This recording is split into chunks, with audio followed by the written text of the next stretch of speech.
Hey guys, welcome back to Everything Awesome here on YouTube. Today I'm going to talk about 10 cool things or awesome things to do in a lucid dream. Number one, embrace the dream. Don't try to change it. Now, if you want to control your dreams or whatever, and we'll get into that too, we'll talk about that later, but at first you might want to, instead of trying to change it, embrace it. And the reason for that is a dream is a projection of your internal archetypes. It's your higher self, it's you, it's the deepest realms of your humanity. So if you become lucid in a dream and you think, well, I don't want to be here where I'm at right now, uh, remember, don't try to change that right away. Go with it. At first, you want to explore the dream. And a really cool thing you can do to embrace the lucid dream is, as Charlie Morley says, a sort of ask the dream space, what do you represent? Just look up to the sky, the sort of space, and say, what do you represent? And try to figure it out and study it. Number two, fulfill fantasy.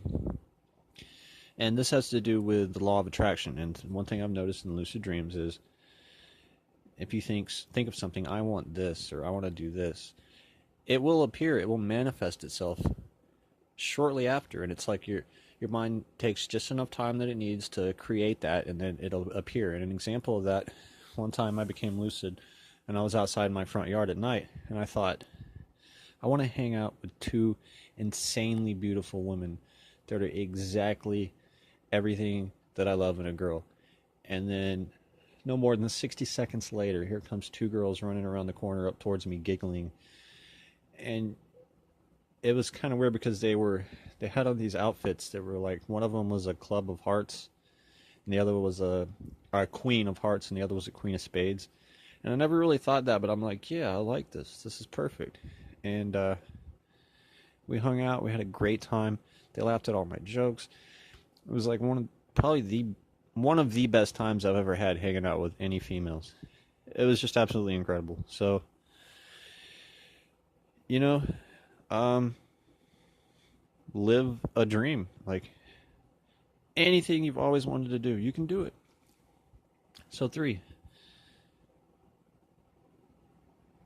choose something you want to do in waking life, which kind of goes along with number two, but it can help you to achieve that in the waking life because it gives you more motivation. So if there's something you've always wanted to do, and this goes along with fulfill fantasy, but it's a little different because in this sense we're talking about inspiring you and motivating you to do that even more. So, and it can kind of help you rehearse and prepare. Four, visit relatives that have passed away. Use the law of attraction.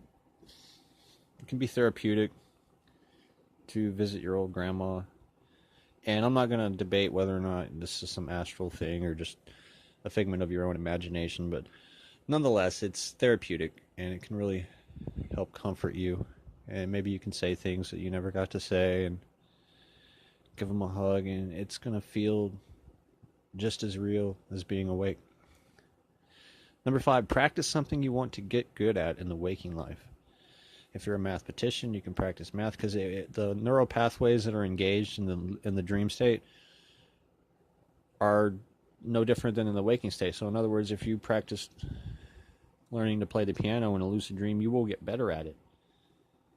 It's the same thing. You're still practicing. It still counts as practice. Number six, meditation. When you meditate in a lucid dream, it's the craziest, deepest, most magical thing you'll ever experience. It's just, not only you were asleep and dreaming, but you're meditating too. You'll feel so rested and so good the next day, you'll never forget about it. Number seven, do, quote, third eye push-ups or things like visualizing colors, because when you're dreaming, DMT is surging in your brain, right? So you're basically in a psychedelic state. You can paint with your mind. You can make the sky change colors and do all sorts of incredible things. And I think that practicing that in your lucid dreams will kind of transcend over to the waking life, and you'll find in everyday life you feel more mystical in a way. Number 8, practice flying, because you're going to have a lot of flying dreams, probably whether you intend to or not. And it's a fun thing to do, and it's like I think of it as an aerobic, a form of mental exercise. So it's a pretty cool thing to do in a lucid dream. Number 9, learn something new about yourself. You can't get any more unconscious than being conscious in the unconscious. So it's the perfect opportunity to discover new aspects of yourself, to study yourself. And it kind of goes along with the first one, embrace the dream.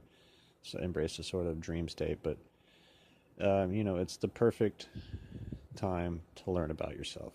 And number 10 is to be social and to interact with the dream characters, because dream characters are actually archetypes. They're archetypes of your own psychology. And this kind of goes along with number 9. It's, when you interact and you talk to a dream character, you're really talking to aspects of yourself, and you can learn from that. And you can discover things that might be more challenging to discover in the waking life. So that's all for this video. I hope you guys enjoyed it. Please like the videos if you really appreciate them. Share them on social media for me. Subscribe. It would really help me out. I'm trying to get to 1,000 subscribers. After YouTube passed a new policy, you have to have a certain amount of watch time and at least 1,000 subscribers from now on to get monetized. So, it'd really help me out. I appreciate it. And until next time, I'm Scott from Everything Awesome. Peace out.